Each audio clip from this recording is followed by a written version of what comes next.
Brevedad, doctor, en el sentido de que quede muy gráfica en el cerebro, porque a mí son las historias del doctor Camacho, como con el doctor Carballo o el doctor Gaona, con todos los compañeros de este equipo extenso de doctores que siempre me han asesorado y les han asesorado. Y a veces en la historia del doctor Camacho yo decía, esto no puede ser, ¿no? Pero en el fondo es la radiografía, sabemos de las cosas altruistas, lo sabemos. Pero sorprende mucho, ¿no?, a una persona como el doctor Camacho cuando pasan cosas como lo que nos vas a contar. Sí, bueno, a día de hoy, ayer fue la última, que eran 412 historias clínicas desde el mes de junio que he hecho.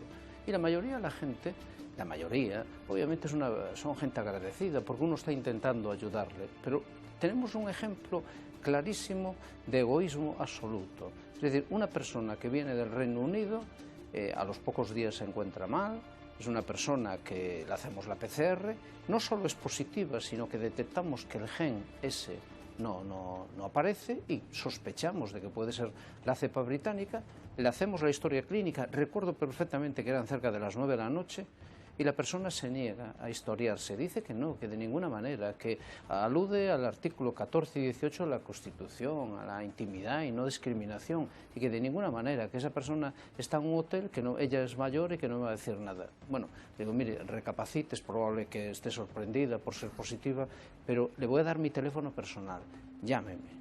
Estuve esperando a las 10:30 de la noche, nos llamó, tuvimos que llamar a emergencias, a los médicos de emergencias sucedió lo mismo, se negó, y al final tuvo que intervenir la Guardia Civil, al cabo de unos días.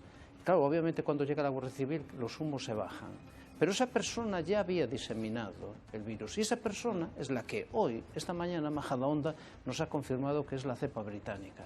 Y la cepa británica tiene una particularidad, tiene un gen, una mutación, que es el N501I, que la hace más difundible. Por decirlo de alguna forma, la espina encaja en la célula y si en condiciones normales necesita 2 vueltas de cerradura, solo necesita una.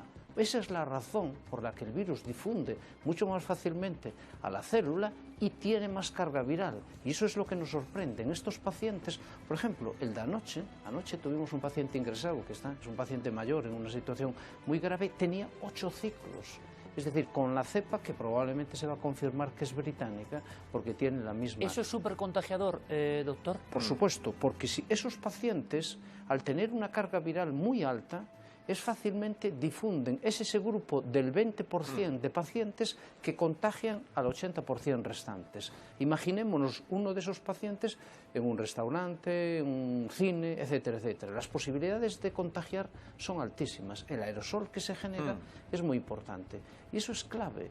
Entonces, en esta situación no es solo la cepa británica, es que las otras cepas, sea la brasileña, sea la japonesa, sea la sudafricana, aparte de esta misma mutación que nos permite detectarlo, tienen otras que probablemente incluso tienen dificultad para el bloqueo de anticuerpos.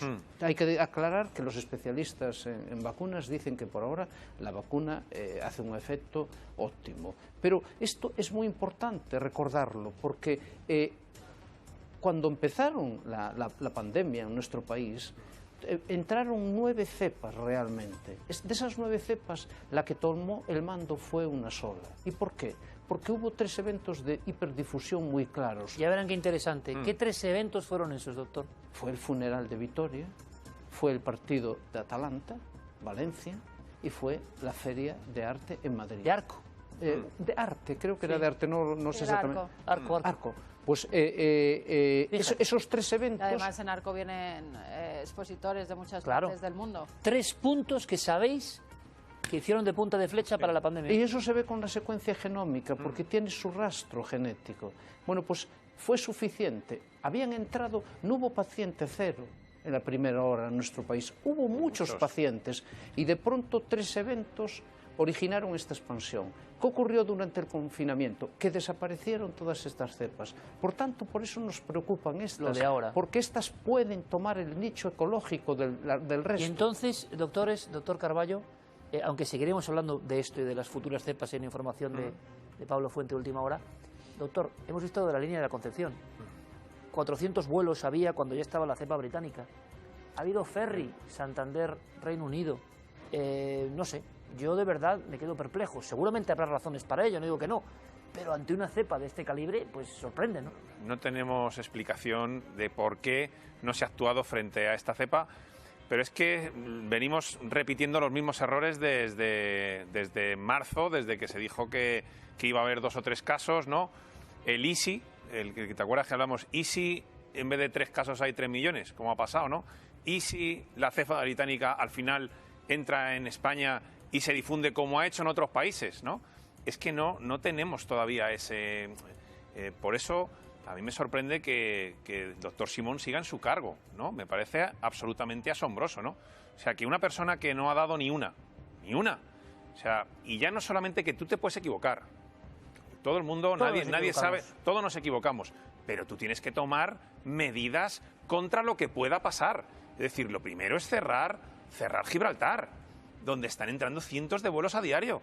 Cierra Gibraltar y después empieza a seriar de manera seria. Cierra vuelos y ponte a seriar, ¿no? No digas que no, cuando realmente no sabemos. En Madrid estamos seriando en 4 hospitales nada más. En 4 de los más de 30 que hay. Ya no sabemos cuánta cepa británica hay. No sabemos cuánta hay. Entonces no puedes decir que no va a ser importante. Ponte a pensar en qué pasaría así, ¿no? ¿Cómo puede decir un ministro que vencimos la segunda ola? La segunda ola no la hemos vencido nunca. Eso es un error sistémico que nos está pasando factura. Cuando tú tienes una incidencia acumulada de 150, 200, 7.000 casos diarios y dices que has vencido al virus, eso te demuestra lo que nos va a pasar en Semana Santa. Nos va a volver a pasar lo mismo. Vamos a volver a doblar esta curva y en Semana Santa nos va a ocurrir exactamente lo mismo. No tenemos solución.